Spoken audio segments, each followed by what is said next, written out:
Welcome in, ladies and gentlemen, to another edition of All Access AM. I am Billy Embody.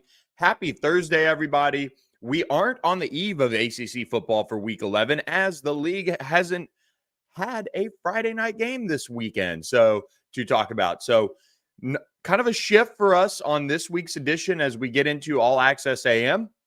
We're live Monday, Wednesday, Thursday, 7 to 8 a.m. Central, 8 to 9 a.m. Eastern Time. Hope you guys have had a great week, and you will have to suffer through two more sleeps before the ACC gets back out there on the field. We have a fun show for you guys today. We'll break down all of Week 11, and we'll hear from Chad Bishop. He does cover Georgia Tech, which is coming off of that difficult loss at NC State this past week. And we'll talk about what the Jackets are doing to kind of hit the reset button and go from there on their quest to get back to their winning ways and try to get to Charlotte. They are off this week, so that's worth noting, but it is a good time to check in with them and just see how they're doing before they get into what'll be a really tough finish. They do have Pitt on the schedule. Then after this bye week, they do face Boston College on the road, and then they finish up with Georgia. So two more ACC games for Georgia Tech. We'll break that down with you guys in about 7 or so minutes with our friend Chad Bishop, who covers the Yellow Jackets. So looking forward to that. Appreciate all of you guys who have jumped in the comments over the last few episodes in particular. We've gotten a bunch of interaction on our YouTube page. So if you're watching us on Twitter, consider going to YouTube and hitting that subscribe button to the All Access AM channel and watching us there, commenting with us, interacting with us. We'll show your comments on the screen for those of you who do watch on YouTube. You can see those roll in. But we had a fun show Wednesday when it was just me solo, breaking down the college football playoff rankings and what they mean for the ACC, plus the power rankings that dropped. This episode, we do have a breakdown of Week 11 that we're going to get into. But I do want to say we are presented by our friends at Horn Legend. Horn Legend, a really incredible brand that is the perfect time to get lined up with for your gift season. It is time to start planning ahead for those of you who don't want to go in store, don't want to battle the crowds and do all of that. They're slowly but steadily adding more and more product for different teams around the country. And this is the time to go ahead and get locked in with our friends at Horn Legend. They based in ACC country right outside of Atlanta, they're based in Dallas, but they have offices in Atlanta as well. So kind of an ACC country type of company here, and they've got some great stuff. So whether it be their collegiate selection or their selection of polos, pullovers, dress shirts, and vests, make sure you head to hornlegend.com, click the link in our bio, and use code PONY for free shipping on their gear. Again, we're waiting on an ACC-centric code, but code PONY gets you free shipping with our friends at Horn Legend. So appreciate their support of All Access AM.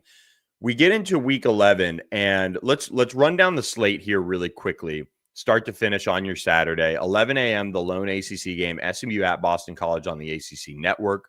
Syracuse at Miami, 2:30 ESPN. Duke at UConn, 2:30 CBS Sportsnet. Kind of unique there with the trip up to UConn. And then Stanford at North Carolina on the CW at 3:30 Central Time.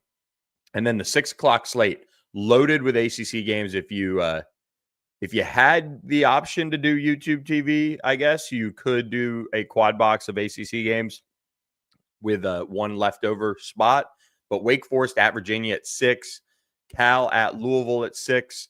Those are on ESPN and ESPN2 respectively. And then you got Florida State at Clemson at 6 on ACC Network.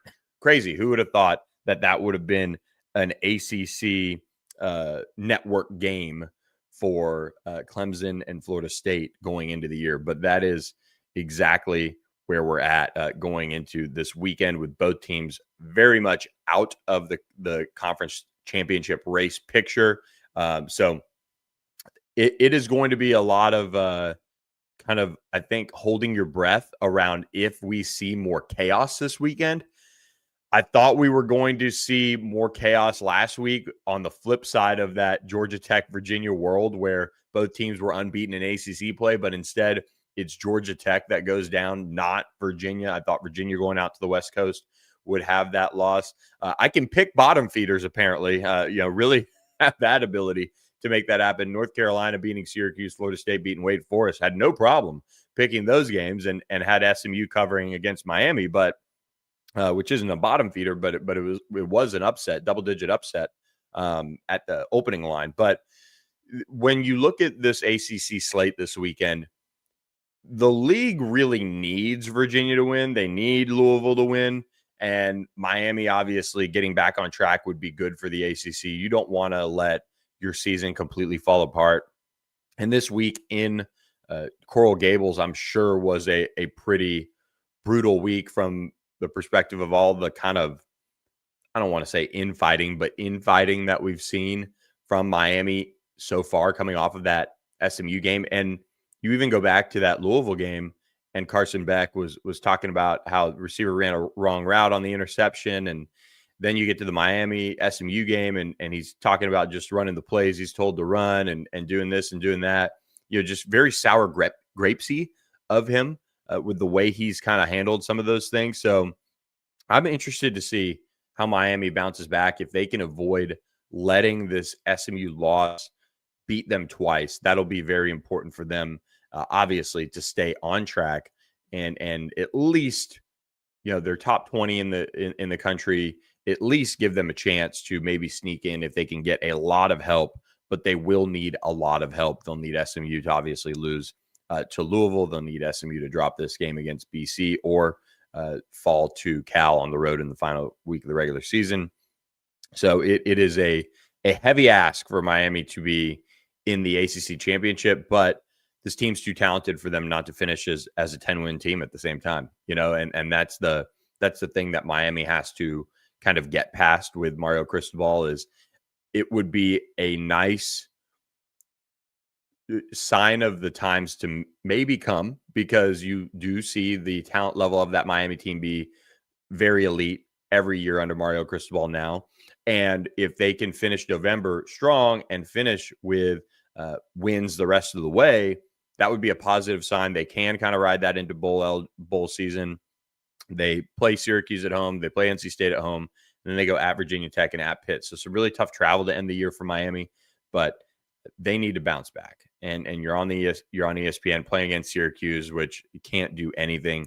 This Miami Syracuse game might be like a 49-0 type of game, but it really is a team that has a lot of talent, but can they kind of get out of their own way when it comes to all of the mental things that you've got to do to be successful in college football? And that's where it just has not clicked fully for them, in particular in November. Mario Cristobal 4-9 as the Hurricanes head coach in November. So it has been a really difficult week for Miami fans, but the good news is they do have Syracuse coming to town, and Syracuse is very much a struggling football team. They really should be at the bottom of the power rankings that I dropped earlier this week, but they are right below or right above, so to speak, Boston College there. That you just can't really do anything about how bad Boston College is as a whole. So they did show signs of life against Notre Dame, but haven't been able to put it together. All right, let's jump into the 11 a.m. game. SMU at Boston College on ACC Network. For those of you watching, I cover SMU. That's my day-to-day. That's my lifeline, so to speak, is covering the Mustangs, and you can catch the work at ontheponyexpress.com. But love doing this show, breaking down ACC football. Again, we're going to get into basketball next week, kind of have some fun things planned to look back on the first week of the league and talk about how things are heating up there. So stay tuned for a lot of that. We'll probably do maybe a smidge of it on Monday and then a smidge of it on Thursday. But Wednesday, I'm trying to plan a big ACC basketball show and get that lined up for you guys so we can have a little bit of everything on All Access AM, which does focus on the ACC. Do me a favor, hit that subscribe button to the YouTube channel. If you scroll down on your screen and you see it says subscribe, that means you're unsubscribed. you're not subscribed. If it says subscribed, thank you. We appreciate that. Half of you guys don't subscribe. That's what all the analytics say. And that's very normal across all of these shows. But it really helps us a lot if you hit that subscribe button. 11 a.m. in Chestnut Hill, red bandana game for Boston College. This Boston College team is at a point right now where they're look. Bill O'Brien said that they're positive. They're coming to work every day. They're ready to go out and get themselves back on track and finally get the win and things like that. And of course, he did go off on a reporter, or I don't really know the situation there. My guess after watching it more is that maybe the guy is a little negative on the BC beat, but he kind of read him the riot act about how he is positive and his team is positive in that building, and they're really going to play their quote asses off against SMU.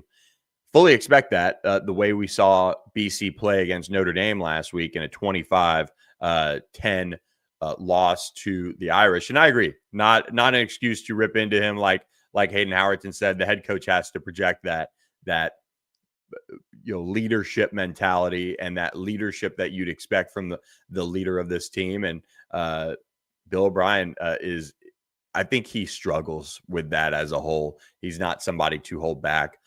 And it costs him, I'm sure, in the eyes of fans, which is part of why that question was asked in a sense. But for BC, Dylan Lonergan got the start, and then they end up going to Grayson James at some point in the game. Lonergan was 5 of 8 with a pick, 29 yards. It's just not going well for him.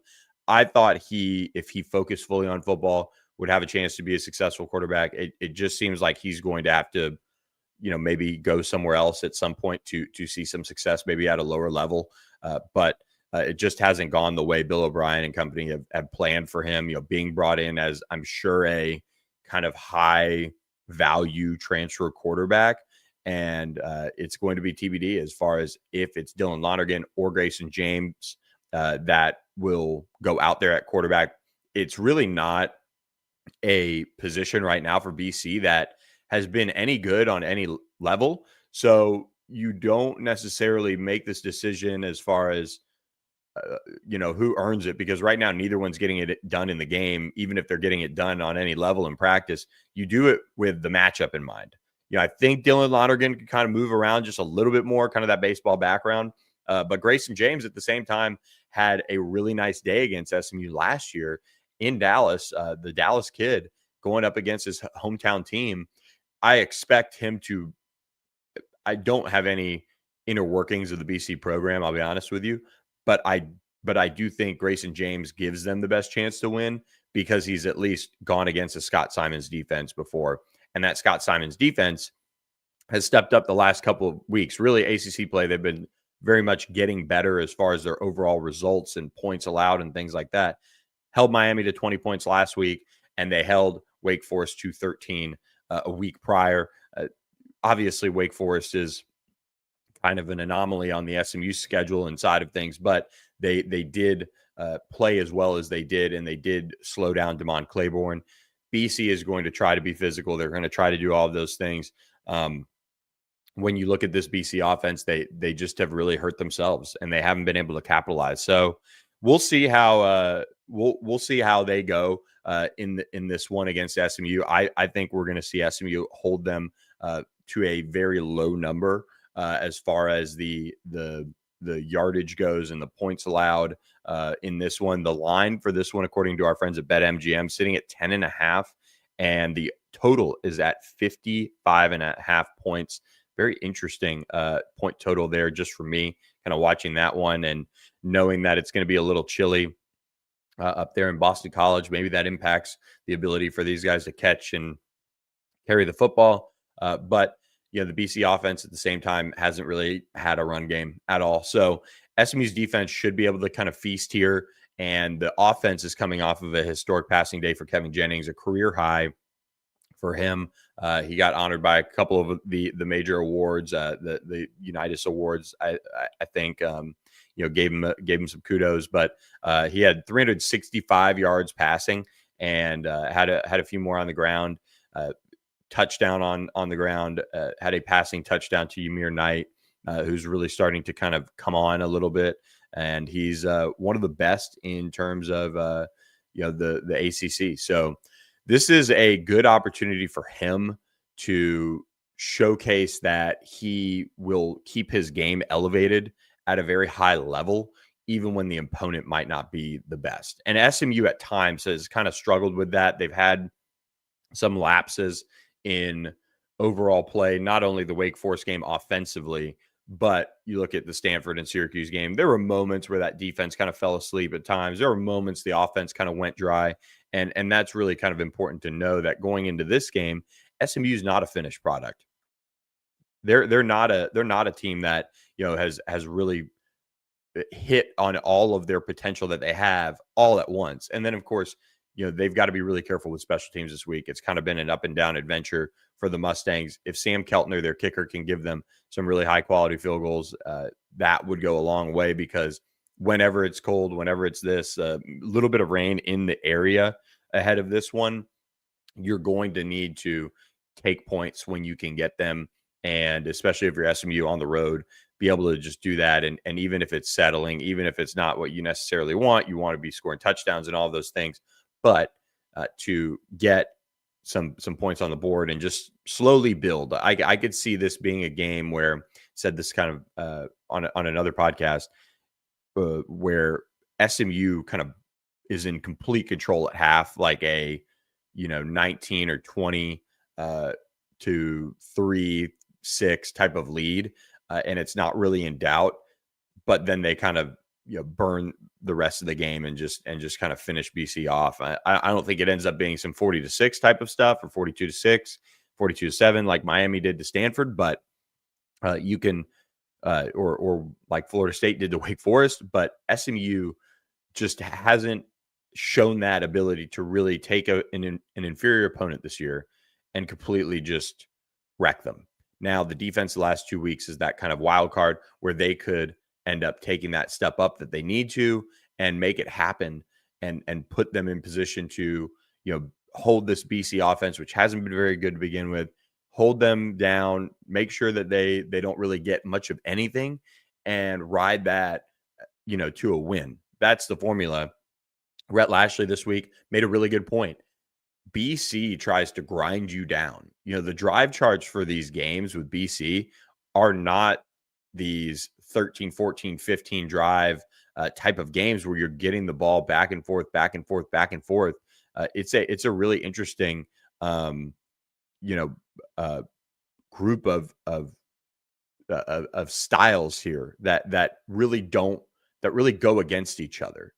For SMU, they really try to play with some tempo, move the ball, obviously, but they can do it with some pace. They can also burn the clock a little bit, but they lost the time of possession in Miami in a big way. But SMU was able to really be efficient when having the ball. They had three 70-yard drives. They had, I think, multiple 10-play drives. Miami only had one, and Miami is kind of a ground and pound at times type of team where they're not playing with as much tempo. But BC can wear you down. I mean, the third quarter, BC had a 21-play, 74-yard drive that took 11:20 off the clock. That's crazy. Notre Dame got the ball back with 3 minutes left.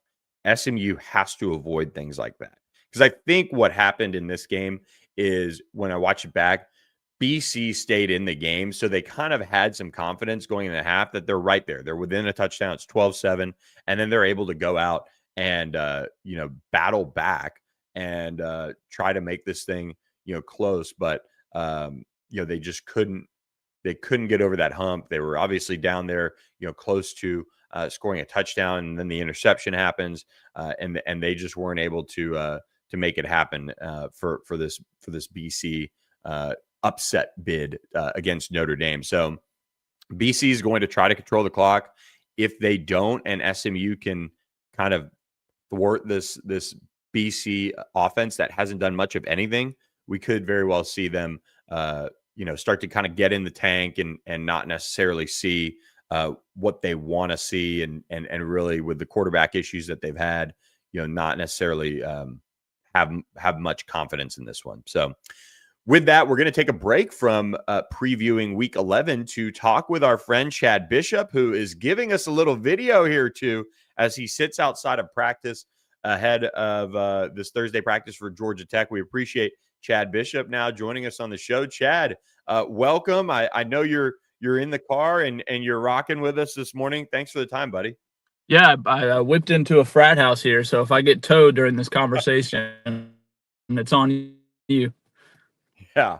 It's always fun to get a look behind the scenes of our life as reporters, sitting outside of practice, taking radio calls, doing this. And we appreciate you jumping on. Georgia Tech, tough one last week, obviously, on many levels, losing at NC State, who now has wins over Georgia Tech and Virginia, the two top teams in the league, so to speak. What did you see that kind of the main root issue that really made your ears perk up and say, this is why Georgia Tech lost the way it did?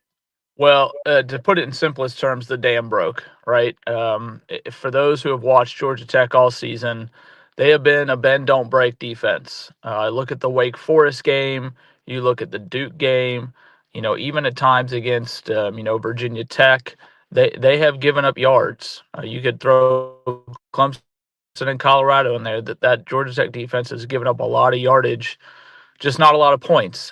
And it finally came to a head in that NC State game. The Wolfpack came out fired up.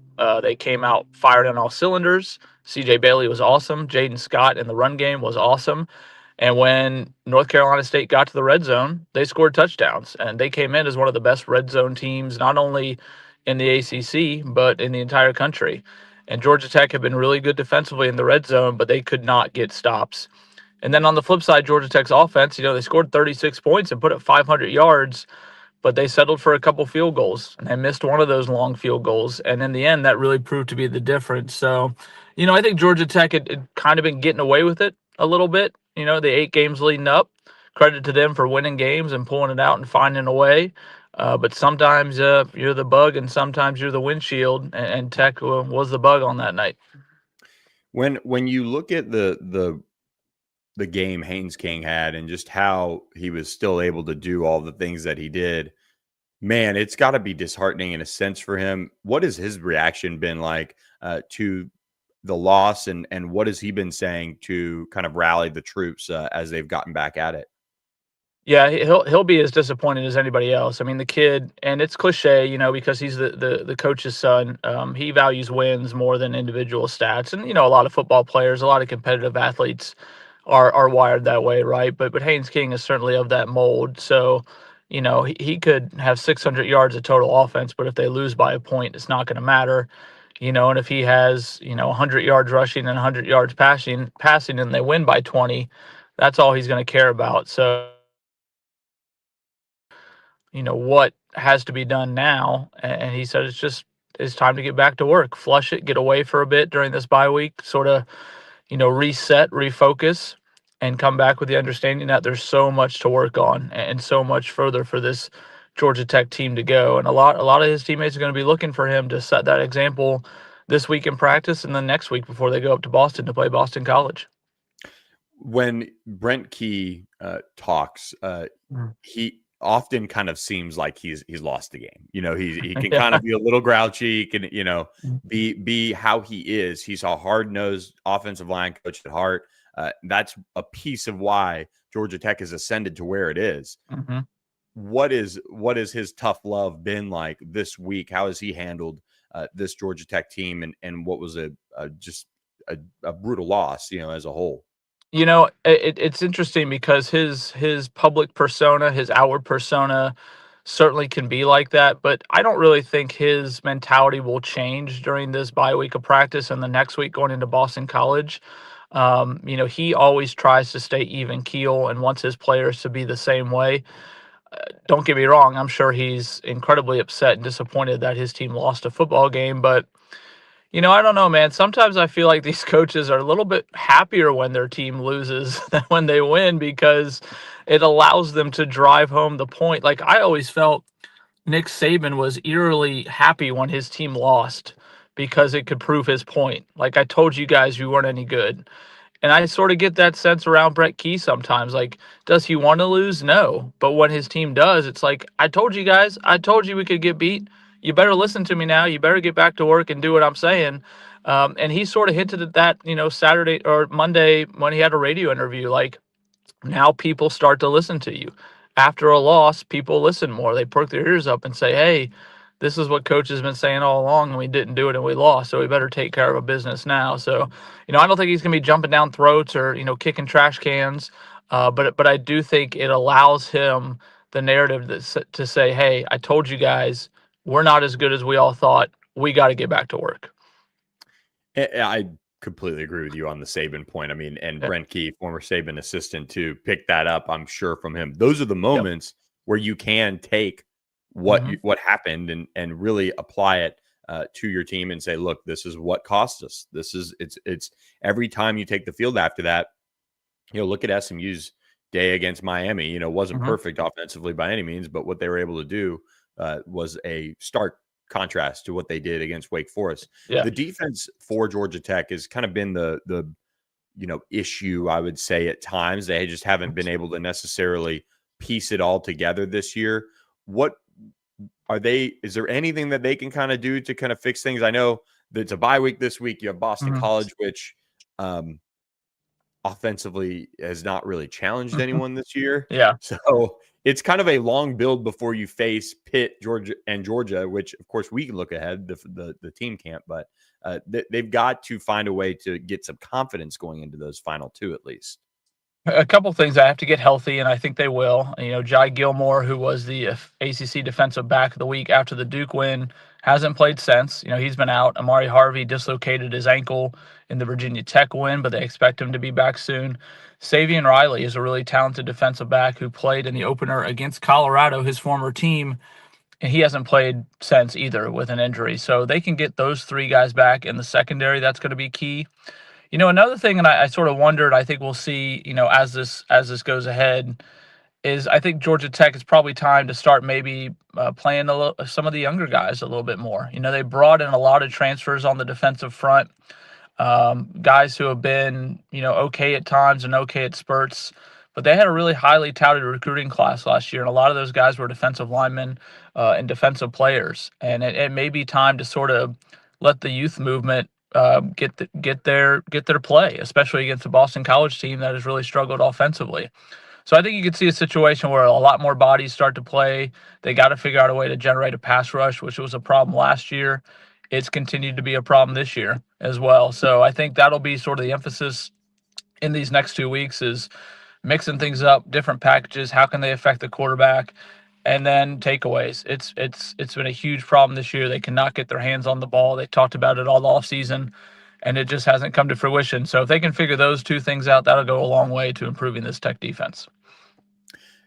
Do you think that they're not going to let this loss, affect them, long term? I mean, that's 2 weeks is a long time to stew on a loss like that, but it's not that they played terribly or didn't show up or whatever. Right. I mean, the defense had a long day. CJ Bailey is very capable, and NC State is a tough place to play. And they've shown at times what they can be. But how do they avoid that letdown against Boston College when you go back out on the road too? It's huge. I think you could make the argument if Tech would be playing this weekend, it'd probably be beneficial, right, to get right back out there. But to your point, having 2 weeks to sort of let this linger, and then going on the road to Boston College, which is lost 8 in a row and probably loses a 9th in a row this weekend in an empty stadium up in a cold Boston. That's a tough assignment as well. Not saying Tech will lose that game, but having to play that one and then come home against a Pitt team, which looks like world beaters now. So yeah, it's a tough task right now for this Tech football team to, figure out a way to. It's easy to flush a loss, I think, when you have a game in 6 days. I think it's probably harder to flush a loss when you got to sit there for a couple weeks and be reminded of it and worry about it and study the film. So that'll be an interesting, scenario when they go up there to Boston to see how they look, to see if they're flat, if they're disinterested, or if they truly have turned the page and come out and just put up, a 50 spot on the Eagles. So time will tell. I sort of expect the latter. I sort of expect with the seniors that Tech has on this team and the coaching staff, that they'll come out almost as a new team that Saturday in Boston. But again, college football is a funny thing, so we'll have to wait and see what happens. No doubt about that. And look, practice wise, are they? Have you been out there yet? Is this the first glimpse at them since the loss, or have they let you out during the bye week before? Yeah, this will be the first one. Usually on bye weeks, the Tuesdays is a full practice. The Wednesdays and Thursdays are light with developmental guys, a lot of younger guys getting a lot of the main reps. I wouldn't be surprised here. I go out in a few minutes and the backup quarterback is running with the ones, and some of the young freshmen are running with the one defense. And then, they'll have the entire weekend off before returning to the facility on Sunday. And that's good for this, again, for this Tech team. They got a lot of talent who are freshmen and sophomores on this team who will be big for this program moving forward. So to get them reps these next couple weeks and then get them some snaps in that Boston College game is going to be big for the program. Again, we can look ahead. Other teams can't. When you look at that Pitt game, if they obviously get by Boston College, that game means a whole heck of a lot, just as far as giving yourself a chance to be in Charlotte.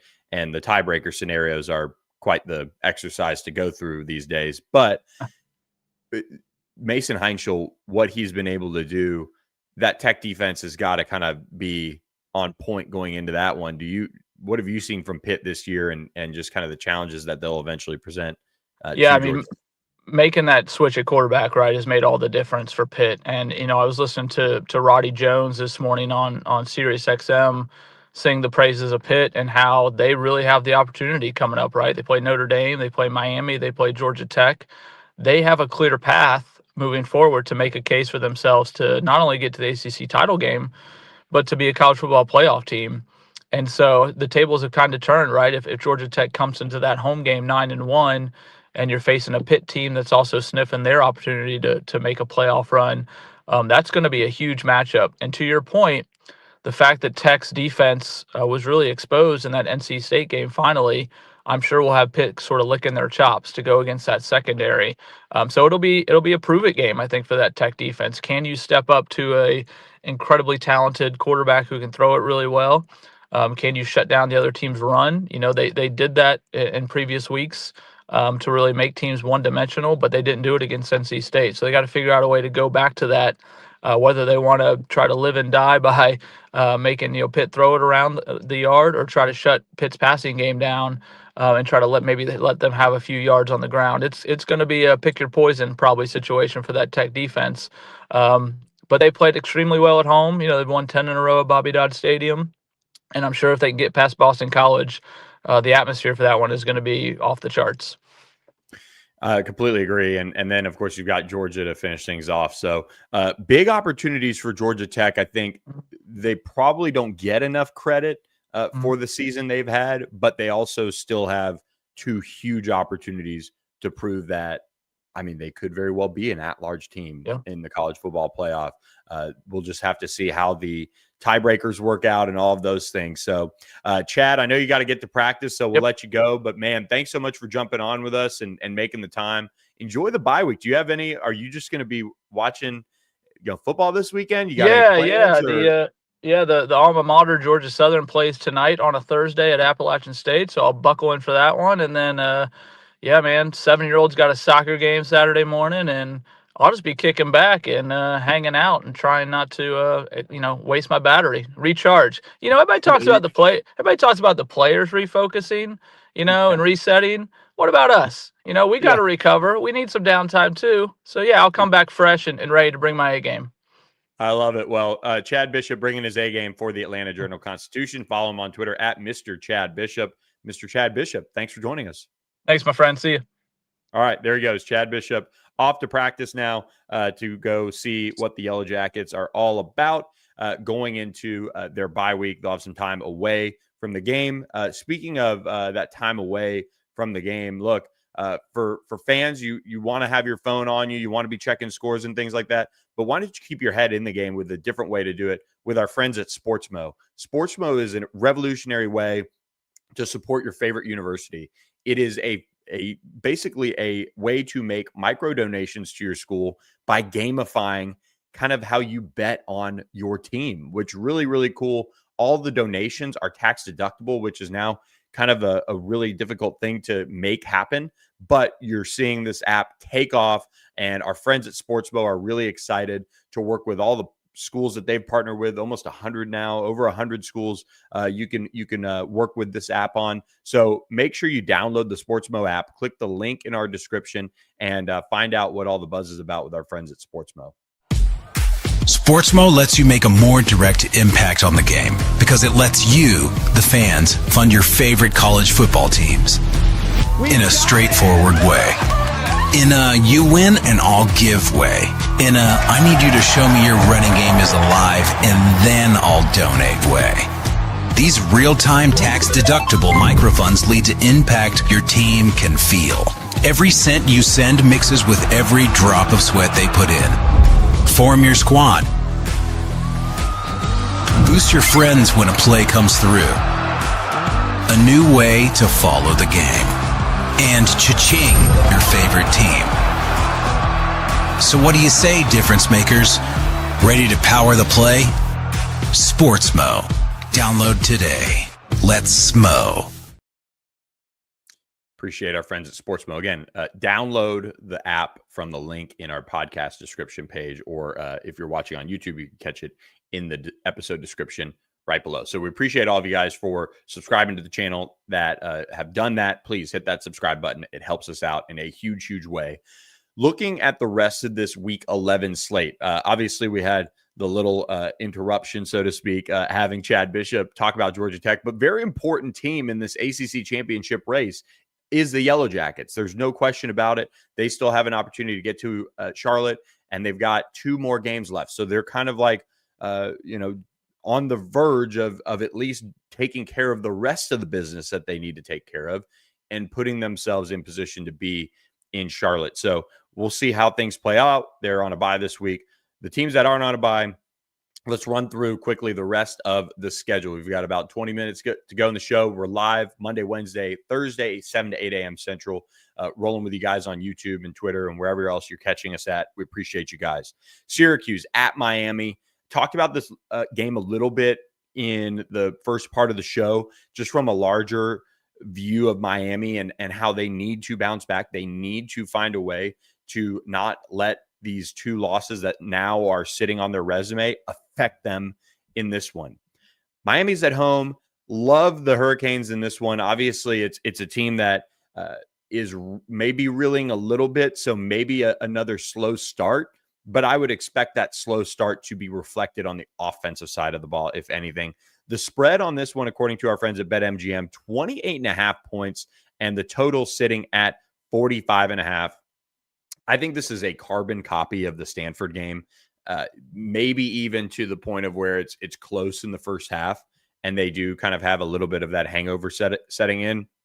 But 2:30 p.m. Central at the Hard Rock Stadium down there in Miami. I see Miami taking care of business in this one. I don't see the Hurricanes, struggling and not finding a way. And it seems like the weather might actually be good for this one too. So look out. They might have a good field to work with there in Miami Gardens. So pick Miami big. I've got Miami to cover. Lesson learned. I thought it was just barely. Vegas is so good. Just barely too many points for Stanford to kind of hold off. Last time when it was, I believe, a 30-ish point spread, Miami covered that with the 42-7 win. I think it's the exact same thing, kind of 42-7, 45-7. Syracuse, maybe even it's field goals for Syracuse. They just can't move the ball. This Miami defense is a tough one to defend. And maybe CJ Daniels is back for this Miami offense as well. So I've got the Hurricanes bouncing back in a big way. Next up in the 2:30 time slot in a non-conference game, so really don't need to spend much time on this. It does not matter for Duke in a sense, but Duke at UConn. 2:30 p.m. CBS Sportsnet. You can watch this one on your YouTube TV if you still have it, if you haven't canceled. But UConn, intriguing. They lost early in the season, 27-20. They gave a healthy Syracuse team a game. Then they lost to Delaware the next week, and they just fell on the road at Rice. So they're coming off a 38-19 win over UAB. They have a win over Boston College on its resume, so they've beaten an ACC team. This is a up and down UConn team. So there's no question about that. The Huskies under Jim Moore Jr. have been a team that now bowl eligible, able to continue to build in the right direction. But I think this quarterback that they've got, Joe Fagnano, is really incredible. Get this, guys, and I really hope the stat is correct, but I'm going to have to Google it again. His stat line, 22 touchdowns. How many interceptions? I mean, if you're in the comments, you can guess. I might circle back. This is a good type of trivia question. Zero interceptions on the year for him. Just absolutely bonkers. 68% completion percentage for him, and he's been playing some really good ball for them as well. They're just kind of steady. He's had a few 300-yard passing games and has settled in nicely. 6'4", 225, so a big kid too. When you look at Duke has struggled when they've turned the ball over. I mean, this is kind of an obvious thing with teams that do it. But you look back at some of the games that Duke has lost, the Georgia Tech game, the Tulane game, those are games that absolutely could have been avoided without turnovers. And Duke will have to avoid that going up to Connecticut this weekend to face the Huskies. The line on this one is set at 9.5 for Duke. That's a big number on the road in an environment that probably won't be the most intimidating thing, but the weather right now, nice and balmy, high of 63, so nothing crazy there either.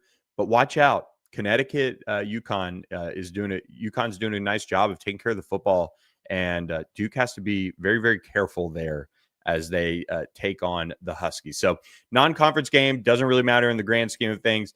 Duke does go on its next few games here, all ACC. They face Virginia at home, and then at North Carolina, and then at home against Wake Forest. So they're big games, so to speak, at home over the next 3 weeks after this, and they'll get back to conference play. But really would be nice for the ACC if Duke doesn't slip up here and they take care of business and kind of avenge what happened to Boston College with Connecticut earlier this year. Stanford at North Carolina, 3:30 p.m. Central on the CW. Not going to spend too much time on this one. I'll just say this.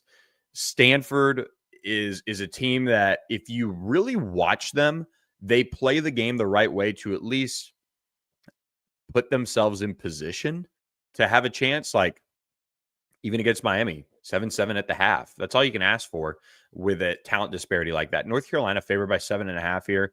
This is a long trip for Stanford. Stanford showed up and was ready to play against Miami. They were ready to play against SMU as well for the most part. So some of these longer trips that they've had to make, they've been ready for. I am going to bet on Stanford covering this one.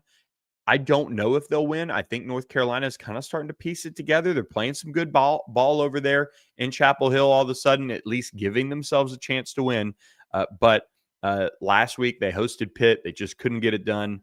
Pitt team that is just kind of seems like they're almost destined to really be the mover and shaker here late in ACC play for this league. But Stanford, I think, keeps it close, but I do think North Carolina wins that one.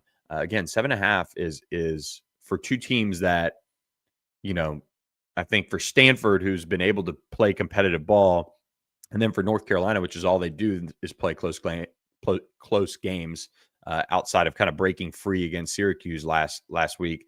Really, that's just a lot of points. I don't know. Maybe I'm wrong. We'll see if I can keep my hot streak going with kind of picking some of the bottom feeders to cover and things like that fresh off last week. Wake Forest at Virginia. If you're looking for an upset alert type of game, this is probably it. Wake is fully capable, but they are coming off an absolute beatdown by Florida State. They kind of fell back to earth, which obviously for SMU makes things even more just upsetting in a sense. You can't dwell on the past, but man, that Wake Forest game really, really hurts the Mustangs. -6.5 Virginia here. I do think the Hoos get past Wake Forest. I can't have much confidence in Wake's offense right now with just where it's at. Virginia, I think this is a game that they finally kind of maybe flex their muscles a little bit. And then you've got at Duke. This is not a game Virginia should be overlooking. who knows? We'll see. This is obviously the flip side of what happened to Georgia Tech last week, where they lost NC State. But Wake Forest is trending the right way under Jake Dickert. They have a lot of things to fix offensively. I don't think this is a game that they can get enough of that done to really make it a close game. I like Virginia kind of in that 24-10 range. Just don't think Wake Forest offense is going to produce enough, but we shall see. We shall see. It's a home game. The ACC Huddle is going to be there in Charlottesville, so I hope you guys have fun up there. All of our friends of the ACC network that are going to be there. That game, 6 p.m. on ESPN. Talk about UVA getting on the ESPN mothership channel. So Scott Stadium is going to be rocking there in Charlottesville, and they will look to remain unbeaten in ACC play and be the top-ranked team in the league in the college football playoff ranking. So 8-1 overall, 5-0 in league play. Then they face at Duke, and then bye week, and then Virginia Tech at home. So the slate is there for Virginia. Can they do it? Can they push through? This will be very, very interesting to watch. You've got to think that there is maybe just a slight bit of don't look ahead for both Duke and Wake Forest. Don't look ahead. And one team going on the road, kind of easier to lock in, us against the world mentality. The other one, everybody's patting you on the back. College football playoff ranking just came out. You're the number one team in the ACC. Be careful. Be careful. Wake Forest can do it. They've done it to some people this year. And this one for Virginia would just be devastating if they lost it. So we'll see what happens. Wake Forest, though, I just don't think enough firepower. I've got Virginia covering that one, probably in that 24-10 type of range of a game. So that is 6 o'clock on ESPN. Cal at Louisville. Cal had Virginia on the ropes. Cal had everything in their power right there to shock the world, so to speak, and go on a game-winning touchdown drive.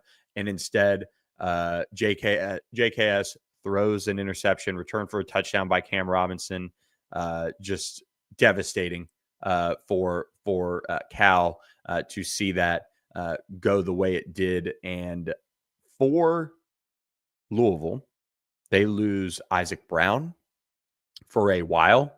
I am intrigued to see when or if we'll see him back this year. It was a leg injury, but Jeff Brom didn't really say that he would be out the rest of the season. He said, we'll see what the next couple weeks go. Of course, our friend of the show, Alexis Cubitt, doing a lot of reporting on that up there in Louisville. We'll have to have her on next week to talk about this one, as Louisville will of course, be coming off of this Cal game at home, and then they will face somebody else. They face Clemson at home, and then they face SMU, and then they finish up with Kentucky. But not having Isaac Brown for this week for sure, and then not having Isaac Brown probably for that SMU game, but at least the Clemson game, you've got to be just kind of cringing if you're Louisville right now. I mean, this is one of, if not the best running backs in the entire country. And when he's on, he's so difficult to defend. And that's where I really struggle here is, can you see the other guys pick it up? That is going to be the challenge. And not only that, but as somebody who isn't overly high on Miller Moss's ability to lead this team at an elite level in terms of being just, drop back 45 times a game and throw the rock around the yard.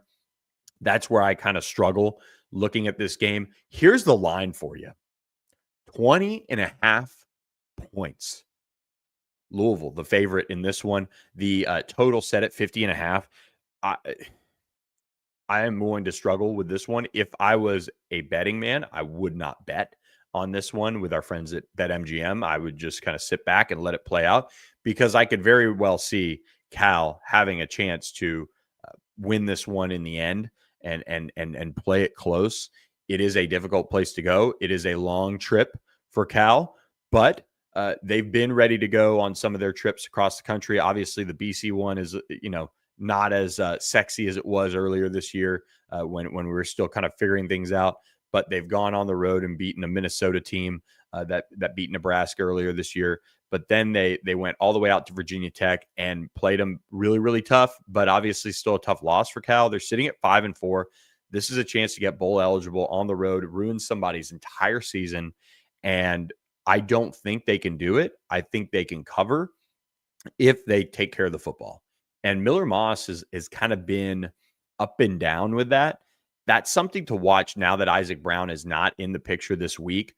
I'm very intrigued to see how Jeff Brom organizes his game plan in this one and how he tries to help Miller Moss out, because he is so good at catering to and designing the offense around his quarterback. Miller Moss's touchdown to INT ratio right now, 11-6, just not great. 65% completion percentage. It's very much kind of feast or famine for him. You look at some of his performances, Pitt getting that win over them earlier this year, had over 300 yards passing. UVA in overtime, with overtime, 329 yards passing as well. It's just really a difficult thing to watch this passing attack for Louisville kind of come together. And that's where I don't know if he's going to be able to do it. The last 2 weeks, here's a stat line: 187 yards, 136 yards. He's thrown an interception in both games, and he's only thrown one touchdown in both games. So Miller Moss is absolutely going to have to step up in a big, big way for this Louisville team. Kewan Brown is going to be the next guy up. They'll have Duke Watson. They'll have Braxton Jennings as well. But really, it's not a good place to be in when you don't have Isaac Brown, who is averaging 8.6 yards per carry. Just insane work by him over there. So Louisville, Cal, 20.5 points there for Louisville that they have to cover. I don't see it. I could see this game, again, kind of being that 31-20 type of a game. Cal maybe just not enough firepower to make it happen, but enough to kind of have Louisville on edge here for much of the game over there in Louisville, Kentucky. So we'll see. It would be a great coaching job if Jeff Brom proves me wrong. It'd be one of the more impressive ones he's had all year. If he can have his guys completely ready to rock and roll and an efficient night for Miller Moss, that would go a long way going into Clemson, SMU, and then Kentucky to round out their season. Florida State, Clemson, the game of the week, the biggest game in the ACC. No, unfortunately, it's not. It is still at 6 p.m. It just happens to be on the ACC network. Obviously, you could have pegged this before the season as a game to circle that would have been on ABC or ESPN, but instead both programs have fallen on very tough times. Florida State heading to Clemson. Boy, I don't know if you could draw up a worse situation than where Clemson is going into this one. Clemson just 2.5-point favorites at home. The total in this one, according to BetMGM, set at 55.5. I think we see some points scored here, but man, I don't know if I can pick Clemson in this one. I really don't. I think Florida State has started to show where they're going, and now that they've kind of ripped that Band-Aid off, I think they can kind of build a little bit of momentum here down the stretch. I'm going to pick Florida State to win outright in this one. It kind of scares me. I think this is, both teams have kind of shown you a little bit and then have obviously reverted to, their very average selves this season. Florida State has only two FBS wins, I think, unless Kent State moved up to FBS, which they probably did. But you just have a program that obviously beat the brakes off of Wake Forest at home. There's still no reason to be patting yourself on the back with where you are, which is 4-4 overall, and you only have one win in ACC play. But Clemson sitting in a very, very poor spot as well. They arguably have to go. I mean, they have to go 3-1 down the stretch to make a bowl game. One of those games against South Carolina, one of them against Louisville next week on Friday night. I don't know. I just think the wheels are kind of starting to fall off a little bit on this year's version of the Clemson Tigers, and I don't see them pulling themselves out of the nosedive. I got a lot of respect for Dabo Swinney. They are absolutely going to have to make a lot of changes in going into next year, so that they can get back on track. But here's what Dabo Swinney said. He said, we may suck this year. We may lay a freaking egg and go 6-6, but I don't think so. I know that's going to disappoint a lot of people, but I don't think so. And that was before the season. That was before the season. And that was early in the season when he said that. And to see where Clemson is right now is really disappointing for the league. If you could have Clemson at least in the middle of this college football playoff race, even with a couple losses, that would really go a long way. Man, imagine having 6 teams from the ACC in the top 25. I know that would probably move things around a little bit if Clemson had figured things out, but what a different world this program and this Florida State program is in. Florida State's been an issue, right? Mike Norvell on the hot seat. This is a game that I don't want to say he's got to have, but I think if he wins it, he's probably back next year. Obviously, they'll still face Florida. They'll still have a couple of other they got NC State and Virginia Tech on the schedule. But I think if he goes on the road and beats Clemson, that will kind of seal it, that Mike Norvell's back, pending some really poor outcomes down the stretch here of this season. But for Clemson, they're tied to Dabo Swinney. Any talk of firing him or getting rid of him is just silly, just insane. But he's going to have an opportunity to reinvent himself. And Dabo Swinney can go a long way to reinventing himself starting Saturday night in Death Valley and making it that home, the friendly confines of Death Valley for Clemson again. If he can do that, that would kind of settle the waters finally a little bit. And then you figure out how the rest of the season goes. Maybe you can pick up a win against Louisville. You've got Furman, and then you've got South Carolina. But overall, this Florida State team, I think, is really starting to tick in the right direction, kind of similar to how I feel about North Carolina, or how I felt about North Carolina going into Syracuse. I think Florida State is on that similar train of they are coming off an emphatic win. Now they can kind of see what they can actually do, what they can accomplish when they're focused, when they play and execute the right way. When they go on the road at Clemson this week, I think we see that execution hit on all cylinders again. So very, very interesting to watch this one unfold, but I like where things are trending with Florida State. I'm going to pick Florida State outright to win this one. So quite the group of ACC football games this weekend. We will be there for you on Monday morning, bright and early, to recap it all. We hope you guys will join us for that show and chat with us and do all of those things that you guys have done. And we really appreciate you guys who have all hit that subscribe button to our YouTube channel. It's been a blast watching this grow. We're another week down of this show. It's all new to us. We're learning as we go. We're learning what you guys like. And we've got some exciting things that we're going to keep adding to the show. So make sure you guys hit that subscribe button on your way out. For your Thursday, take care. Enjoy it. No ACC football on Friday, so you get a little extra time there with the family. You're not locked into the screen with ACC football on. But Saturday, a full slate of games. We'll see if there's any chaos this weekend for the ACC like there was last week. So, look, we appreciate all of you guys watching. Do want to remind you guys to head to hornlegend.com. The podcast description has the link to click and check out our friends at Sportsmo and download their app today. So appreciate our sponsors for supporting us, Security National Bank and OPW Solutions as well. We'll catch you guys next time on another edition of All Access AM. We'll see you Monday, 7 to 8 a.m. Central, 8 to 9 Eastern. I'm Billy Embody. Thanks for joining us. Have a happy Thursday, and we'll catch you next time.